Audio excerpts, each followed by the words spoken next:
Welcome to మనా TV news. బ్రిటన్ల ముందుగా headlines. కేరళలో మత్స్యకారుల సభలో పాల్గొన్న ప్రధాని మోదీ.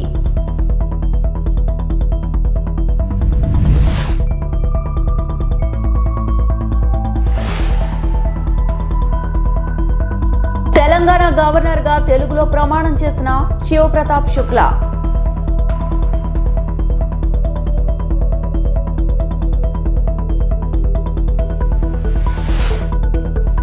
2027 నాటికి భూ వివాదాలు లేని ఆంధ్రప్రదేశ్ లక్ష్యం ఏపీ సీఎం చంద్రబాబు.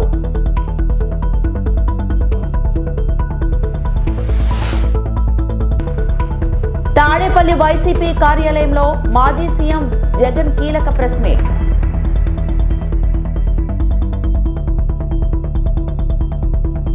ప్రధానమంత్రి నరేంద్ర మోడీ కేరళలో నిర్వహించిన గోల్డెన్ జూబ్లీ సమ్మేళన్ ఆఫ్ అఖిల కేరళ దేవరా సభ కార్యక్రమానికి హాజరయ్యారు. ఈ సందర్భంగా మత్స్యకారుల సమాజాన్ని ఆయన ప్రశంసించారు. జీవనోపాధి, అభివృద్ధి, ప్రకృతి మధ్య సమతుల్యతను మత్స్యకారులు ఎంతో చక్కగా పాటిస్తున్నారని అన్నారు. సముద్రాన్ని అమ్మగా భావించి గౌరవించడం మత్స్యకారుల సాంప్రదాయం అని ప్రధాని పేర్కొన్నారు. ప్రకృతిని కాపాడుతూ జీవించే వారి జీవన విధానం భారతదేశం యొక్క శాశ్వత తత్వాన్ని ప్రతిబింబిస్తుందని చెప్పారు. పర్యావరణ పరిరక్షణలో మత్స్యకారుల సాంప్రదాయాలు ఎంతో గొప్పవని, అవి దేశానికి ఆదర్శమని ప్రధాని మోడీ అభిప్రాయపడ్డారు. आप सभी भारतीय दर्शन और विचारों को जीते हैं.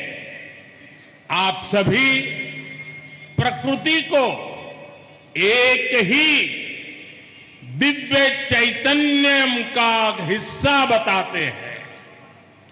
दुनिया जब नदियों को, पानी को, समुद्र को केवल एक संसाधन मानती है, धीवरा समाज समुद्र को अम्मा मानता है. समुद्र की रक्षा की कामना, उसके लिए श्री कुरुम्बा देवी की पूजा, श्री कुरुम्बा मंदिरों के संरक्षण के लिए आपके प्रयास, ये दिखाता है कि भारत सदियों से प्रकृति और पर्यावरण के लिए कितना संवेदनशील रहा है. आप अपनी परंपरा को भगवान व्यास से भी जोड़ते हैं, यानी आपकी परंपरा भारत के इतिहास का अहम हिस्सा है. इस धरती के महान गौरव को संजो कर रखने के लिए मैं आप सबकी हृदय से बहुत बहुत सराहना करता हूं. ఆంధ్రప్రదేశ్ను భూ వివాదాలు లేని రాష్ట్రంగా మార్చేందుకు ముఖ్యమంత్రి నారా చంద్రబాబు నాయుడు కీలక లక్ష్యాన్ని ప్రకటించారు. సచివాలయంలో జరిగిన జిల్లా కలెక్టర్ల సమావేశంలో మాట్లాడిన సీఎం చంద్రబాబు 2027 మార్చి నాటికి రాష్ట్రంలో భూ వివాదాలను పూర్తిగా పరిష్కరించాలనే లక్ష్యాన్ని అధికారులకు నిర్దేశించారు. భూ సమస్యలను వేగంగా పరిష్కరించి గ్రామ స్థాయిలో ఖచ్చితమైన పర్యవేక్షణ ఉండాలని అధికారులను ఆదేశించారు. ఇటీవల రాష్ట్రంలో చోటు చేసుకున్న అల్లర్లు, తొక్కిసలాట ఘటనలు, డయేరియా కేసులపై కూడా సీఎం ఆందోళన వ్యక్తం చేశారు. ఇలాంటి ఘటనలు మళ్లీ జరగకుండా ముందస్తు చర్యలు తీసుకోవాలని అధికారులకు సూచించారు. ప్రజల సంక్షేమం కోసం అధికారులు తరచుగా ఫీల్డ్ ఇన్స్పెక్షన్లు చేయాలని, నిర్లక్ష్యాన్ని అస్సలు సహించబోమని సీఎం చంద్రబాబు స్పష్టం చేశారు. రేపు ఖరీఫ్ కి ఇప్పటి నుంచే ప్రిపరేటరీ వర్క్ చేస్తాం. మనం మే 15వ తారీఖున వాటర్ రిలీజ్ చేస్తున్నాం. నారుమళ్ళు వేసుకోవడం, పంటలు వేయడం, ఇవన్నీ మనం అడ్వాన్స్ గానే, ఇంత మునుపు ఒక అన్సర్టనిటీ ఉండేది, ఇప్పుడు ఆ అన్సర్టనిటీ లేదు. దానికి మనం ముందుకు పోతాం. రెండోది, ఈ మంత్ లోనే ఉగాదిలో 2 లక్షల, ఇది కూడా అన్నదాత సుఖీవు కూడా ఉగాది కానుక, ఇది అవుతానే 2,50,000 ఇళ్లు గృహప్రవేశాలు చేస్తున్నాం. ఇది కూడా డేట్ కూడా ఫిక్స్ చేశాం. ఆ డేట్ ప్రకారం దీన్ని కూడా ప్రారంభిస్తాం. మూడోది, మొన్నే కేబినెట్ లో దివ్యాంగులకి ఇంద్రధనుసు పేరుతో ఉచిత ప్రయాణ సౌకర్యం, వాళ్లకు వాళ్ళ అటెండెంట్ కూడా ఇస్తున్నాం. దీన్ని కూడా మనం పర్ఫెక్ట్ గా అమలు చేయడానికి మీరు ప్రిపేర్ కావాలి. రెండో కార్యక్రమం, ఈరోజు మీరు చూస్తే మిగిలినటన్నీ కూడా మీకు డీటెయిల్స్ అన్ని ఇస్తాం. తల్లికి వందనం, పెన్షన్, పేదల సేవలో ఫస్ట్ ఎట్టా ఇస్తున్నాం, లేకపోతే మత్స్యకారులు కానీ లేకపోతే స్త్రీ శక్తి, ఆల్ ప్రోగ్రామ్స్ మనం డిస్కస్ చేసుకుందాం. అవన్నీ కూడా పర్ఫెక్ట్గా అమలు చేద్దాం. రెండవది, ఫస్ట్ టైం చరిత్రలో విద్యుత్ రంగంలో ట్రూ డౌన్, ఒకప్పుడు ట్రూ అప్ ఛార్జెస్ వేశారు. ఇప్పుడు ఫస్ట్ టైం ట్రూ డౌన్ ఛార్జెస్ని ఇంట్రడ్యూస్ చేసి ఏదైతే ముందేసిన ఛార్జీలు కూడా 4,600 కోట్ల రూపాయలు విత్డ్రా చేసుకుని ఆ బెనిఫిట్ కన్జ్యూమర్స్కి ఇచ్చాం. ఇంకొక పక్కన మీరు ఆలోచిస్తే ₹5.19 ఉండే కరెంటు ఛార్జీల్ని ఆవరేజ్ యూనిట్ ప్రొక్యూర్మెంట్ కాస్ట్ 39 తగ్గిస్తున్నాం. దగ్గర ₹4.80 తీసుకొస్తున్నాం. ఈ ఇయర్ దాన్ని ₹4.60 తీసుకురావాలని. అంటే ₹5.19 ఉండేది 3 ఏళ్లలో ₹4.60 వస్తుంది. అల్టిమేట్ గా ₹4 వరకు తీసుకురావాలనేది మన ఆలోచన. ఇందులో మీరందరూ గుర్తుపెట్టుకోవాల్సిన కుసుమ్ కింద 3 లక్షల పంప్ సెట్స్ ఇస్తున్నాం. 6 లక్షల సోలార్ రూఫ్ టాప్ ఒక టార్గెట్ పెట్టుకున్నాం. ఇంకా ఎక్కువ చేయగలిగితే విల్ వెరీ హ్యాపీ. ఇవన్నీ కూడా ఎక్కడికక్కడ కలెక్టర్స్ గుర్తుపెట్టుకోవాలి. Every substation as a unit.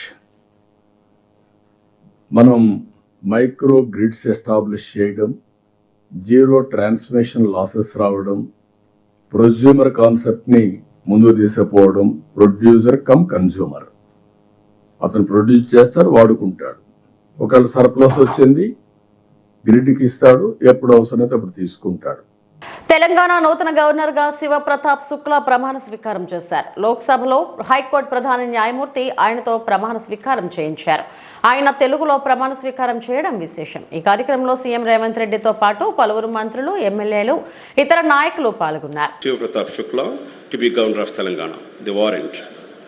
By virtue of the power vested in me by Article 155 of the Constitution of India, I, Draupadi Murmu, Honorable President of India, hereby appoint Shri Shivaprataap Shukla to be the Governor of Telangana with effect from the date he assumes charge of his office. Given at Rashtrapati Bhavan, New Delhi, this 5th day of March in the year 2026, that is 14th Falguna 1947 Saka, in the 77th year of the Republic of India.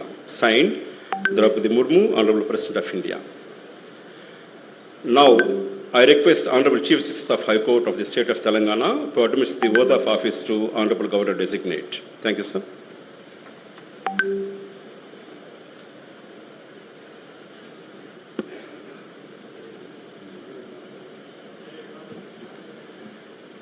అన్నే నేను శివప్రతాప్ శుక్లా అను నేను తెలంగాణ గవర్నర్గా నా బాధ్యతలు శ్రద్ధతో నిర్వహిస్తానని నా పూర్తి సామర్థ్యం మేరకు రాజ్యాంగాన్ని మరియు చట్టాన్ని పరిరక్షిస్తానని, సంరక్షిస్తానని, కాపాడుతానని, తెలంగాణ ప్రజల సేవలో ప్రజల సంక్షేమం కోసం నిరంతరం అంకితం అవుతానని దైవ సాక్షిగా ప్రమాణం చేస్తున్నాను.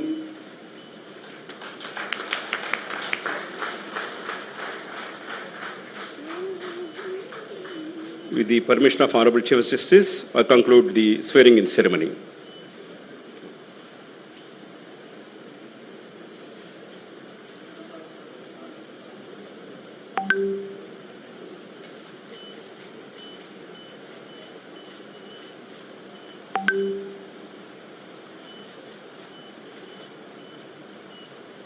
కూటమి ప్రభుత్వం ఇప్పటికే 3 బడ్జెట్లు పెట్టిందని మాజీ సీఎం వైసీపీ అధినేత వైఎస్ జగన్ అన్నారు. దాదాపు 16 రోజులు అసెంబ్లీ సమావేశాలు జరిగాయని, అసెంబ్లీ సమావేశాల తర్వాత ప్రజలకు ఏమైనా మంచి జరిగిందా అని ప్రశ్నించారు.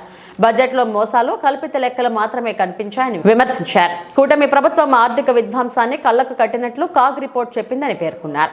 తాము 5 ఏళ్లలో 3.30 లక్షల కోట్ల అప్పులు చేస్తే కూటమి ప్రభుత్వం ఇప్పటికే 3.80 లక్షల కోట్లు చేసిందని వైఎస్ జగన్ మండిపడ్డారు. తాడేపల్లిలోని వైసీపీ కేంద్ర కార్యాలయంలో జగన్ ప్రెస్ మీట్ నిర్వహించారు.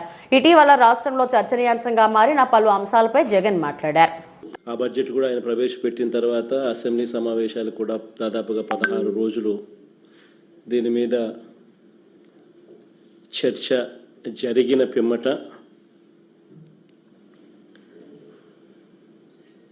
చంద్రబాబు నాయుడు గారిని ఆ 16 రోజుల అసెంబ్లీ సమావేశాలు జరిగిన తర్వాత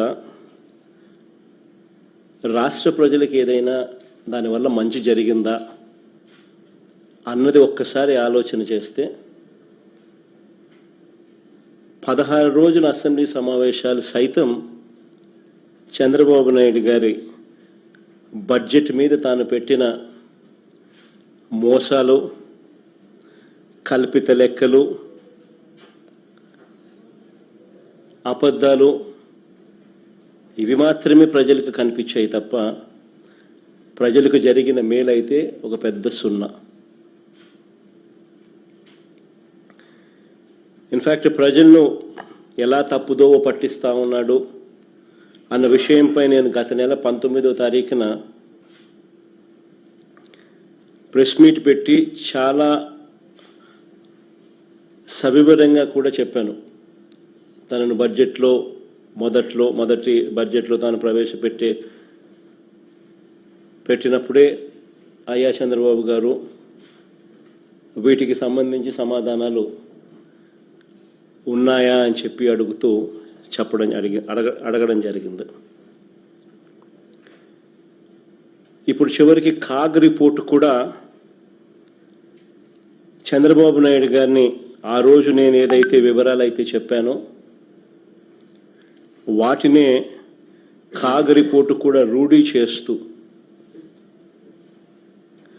చంద్రబాబు గారి కూటమి చేస్తూ ఉన్న ఆర్థిక విధ్వంసాన్ని కళ్ళగట్టినట్టుగా కూడా కాగ్ నివేదిక కూడా చూపింది. ఇన్ఫ్యాక్ట్ చంద్రబాబు గారి ఆర్థిక విధ్వంసం ఎలా ఉంటుంది అన్నదానికి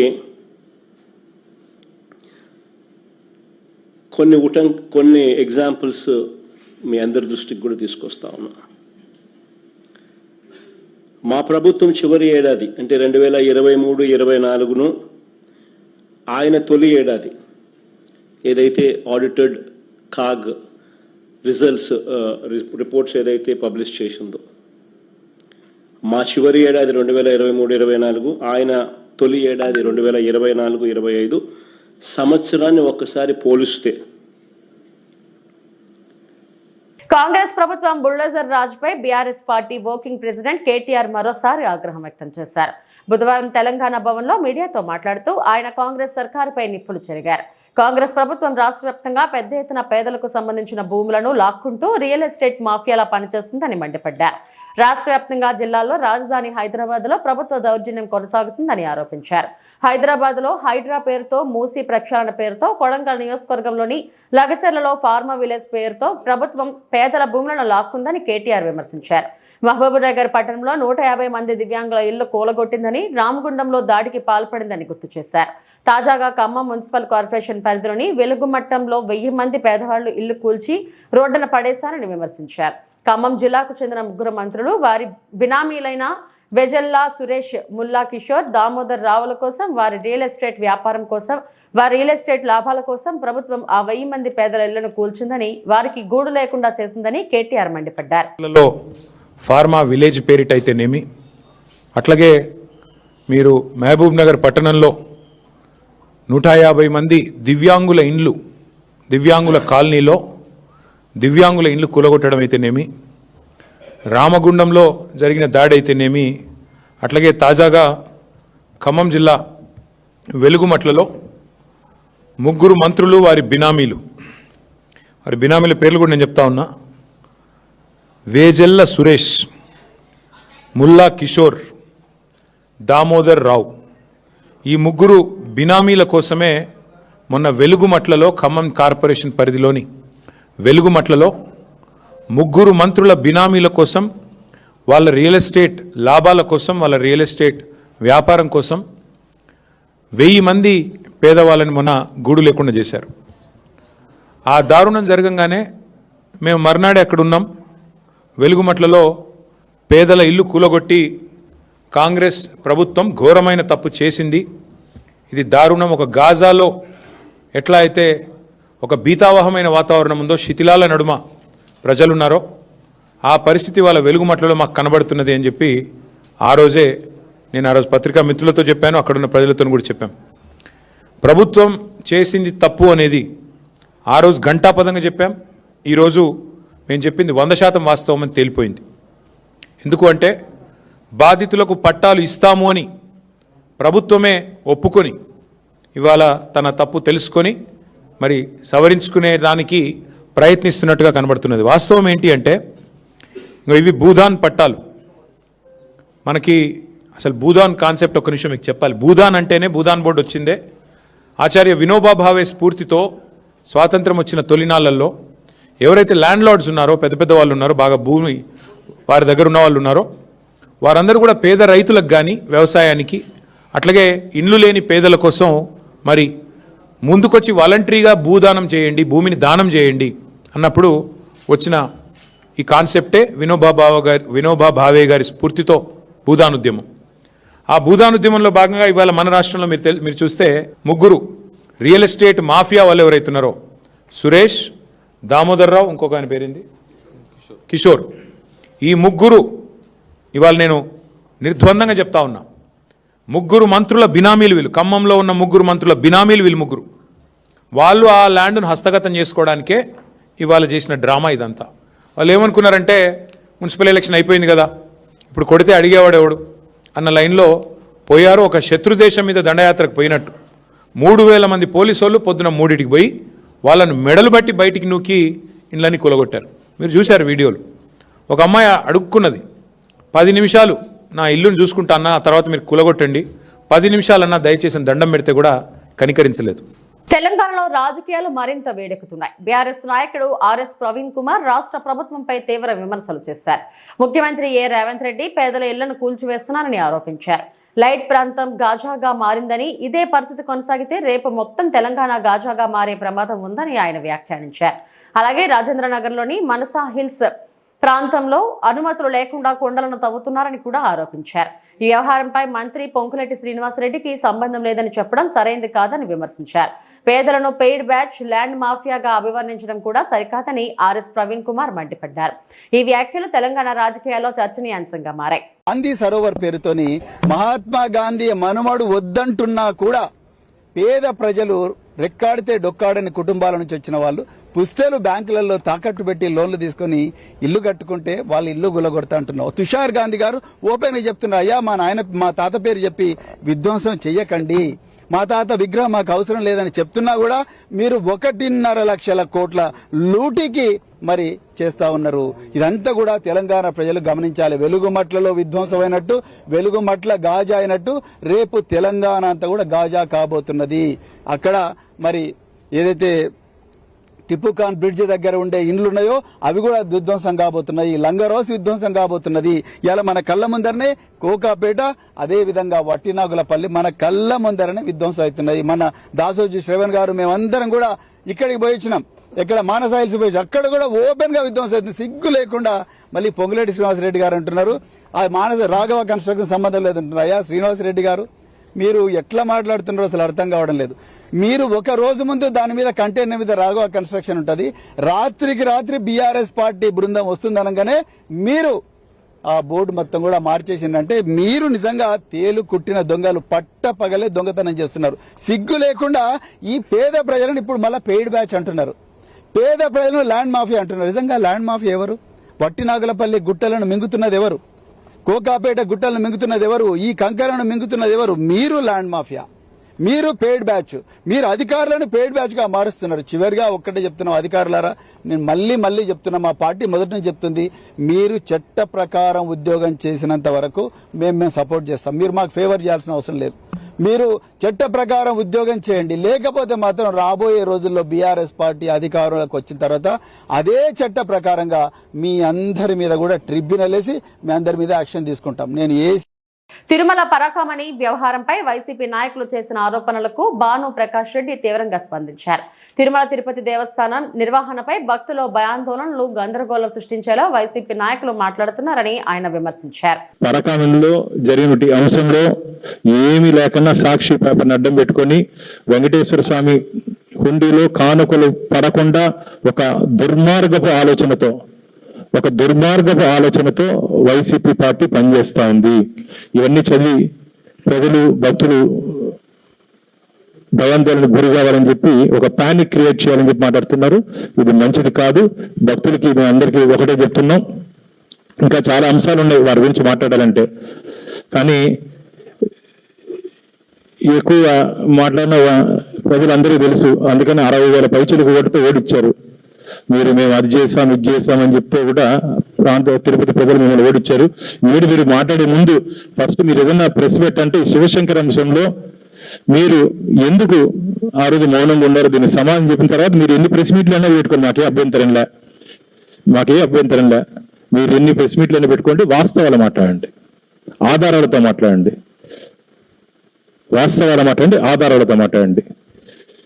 మీరు ఇంతకుముందు నేను చెప్పినట్టు కాణిపాకంకి నేనైతే ఏ రోజన్నా రెడీ, ఎప్పుడైనా రెడీ. మీరు చెప్తే, ఎందుకంటే ఈరోజు మా ఫ్రెండ్స్ అంటున్నారు ఏంది బా నా చిన్న పిల్లకాయల దగ్గర రోజు ఏదో ఒకటి మాట్లాడిస్తున్నాడు అని. సరే ఒకసారి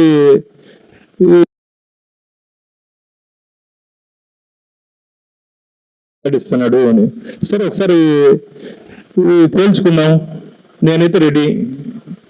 నేనైతే రెడీగా ఉన్నాను. నువ్వు తీసుకోలేదని నువ్వు నిరూపించుకుంటావా? వెంకటేశ్వర గారి కాపలా కుక్కగా నేను రెడీగా ఉన్నా, మీ మార్గం నక్క అట్లా ఆడట్లే, మీరు రెడీనా అని చెప్పి కరుణాకర్ రెడ్డి గారిని ప్రశ్నిస్తున్న మిత్రులారా.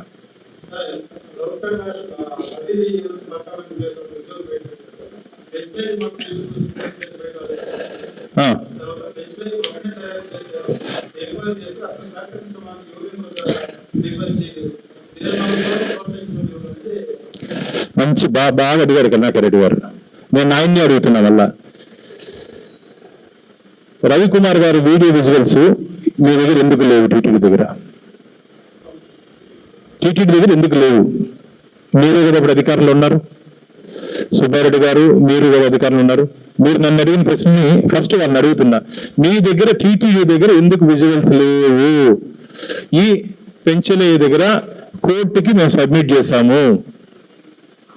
త్రూ ప్రాపర్ ఛానల్ ఇన్వెస్టిగేషన్ జరిగింది, పూర్తి స్థాయిలో విచారణ చేశాము, మా దగ్గర ఉన్నాయి. మిమ్మల్ని మీరు ప్రశ్నించుకోండి. రవికుమార్ విజువల్స్ మీ దగ్గర ఎందుకు లేదు?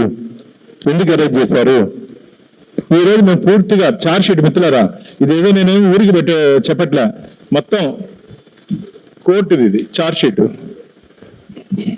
నీట్గా దీంట్లో ఏ విధంగా చట్టం ఏ విధంగా పనిచేయాలి, రవికుమార్ విషయంలో ఈ విధంగా మీరు పనిచేసి ఉంటే ఎస్ శభాష్ అని కూర్చున్నాను.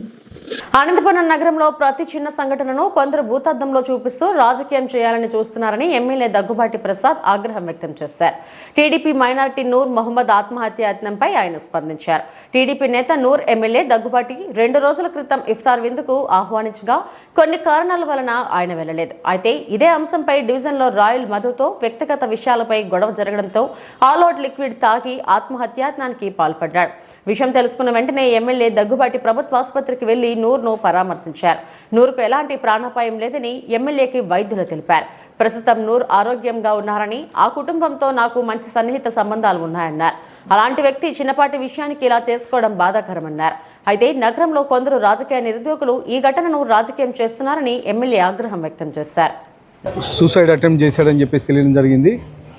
దానిలో భాగంగా హాస్పిటల్కి తీసుకొచ్చేటప్పుడే మా హాస్పిటల్ సిబ్బందిని వాళ్ళకి కాల్ చేసి చెప్పడం జరిగింది. ఎలాంటి ఇబ్బంది లేదు, ఆల్అవుట్ కొద్దిగా తాగాడని చెప్పేసి చెప్పడం జరిగింది. అది కానీ వాషౌట్ చేశారు. 1% కానీ ఇబ్బంది లేదని చెప్పేసి డాక్టర్లు కానీ చెప్పడం జరిగింది.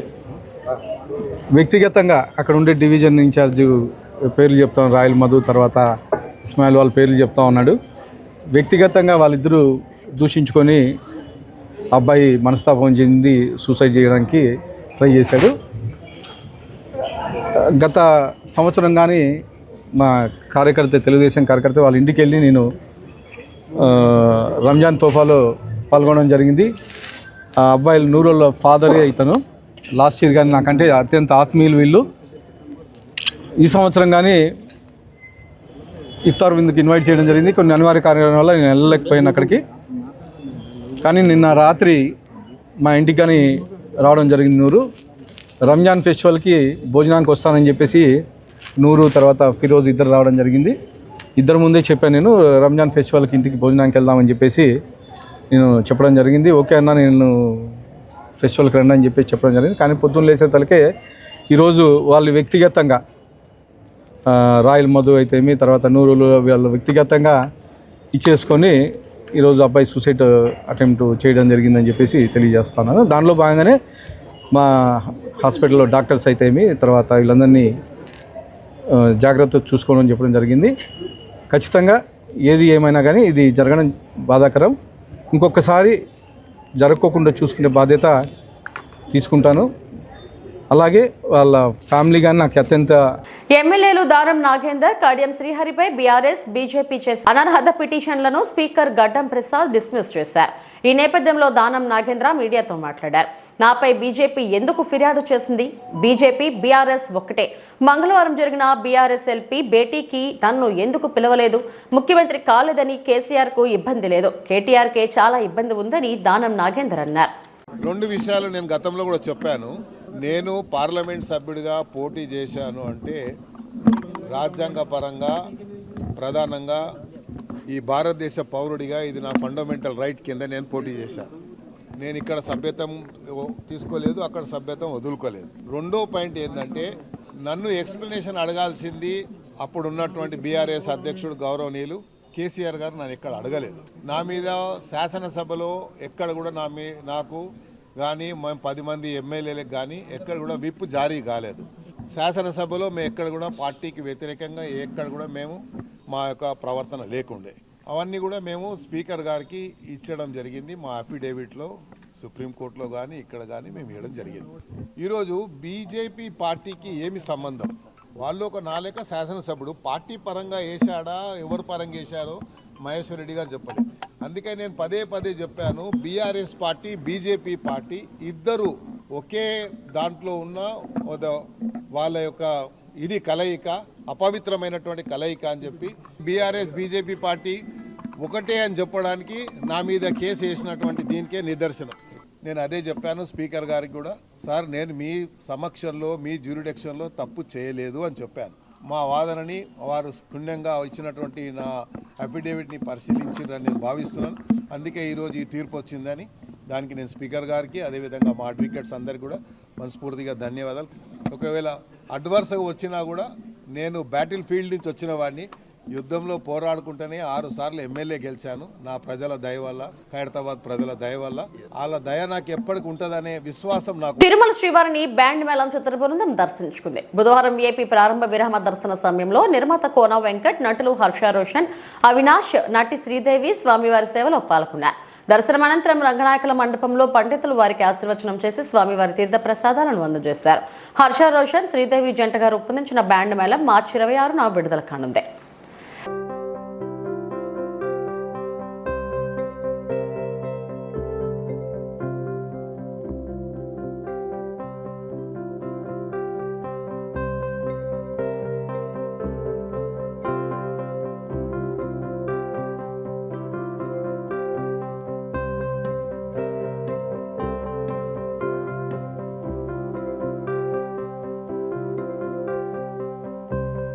రేపు రాబోయే మార్చి 26 శ్రీరామనవమి నాడు శ్రీదేవి, రోషన్ మీద కలిసి చేసిన బ్యాండ్ మేళం చిత్రం రిలీజ్ సందర్భంగా స్వామివారి ఆశీస్సులు తీసుకోవడం కోసం ఇక్కడికి వచ్చాం.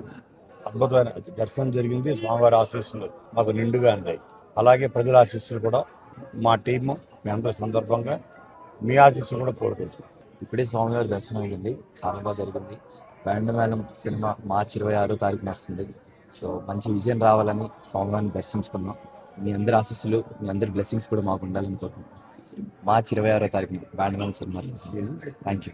సో మా బ్యాండ్ మేళం మా మార్చ్ 26th రిలీజ్ అవుతుంది. సో ఆయన ఆశీస్సుల కోసం ఇక్కడికి వచ్చాం. చాలా మంచి దర్శనం అయింది. ఖచ్చితంగా ఆయన చూసిన వెంటనే అనిపించింది ఒక పెద్ద బ్లాక్ బస్టర్ కొట్టినంత ఫీలింగ్ అనిపించింది. సో ఇవి ఇప్పటి వరకు బులెటిన్ అప్డేట్స్. నమస్తే.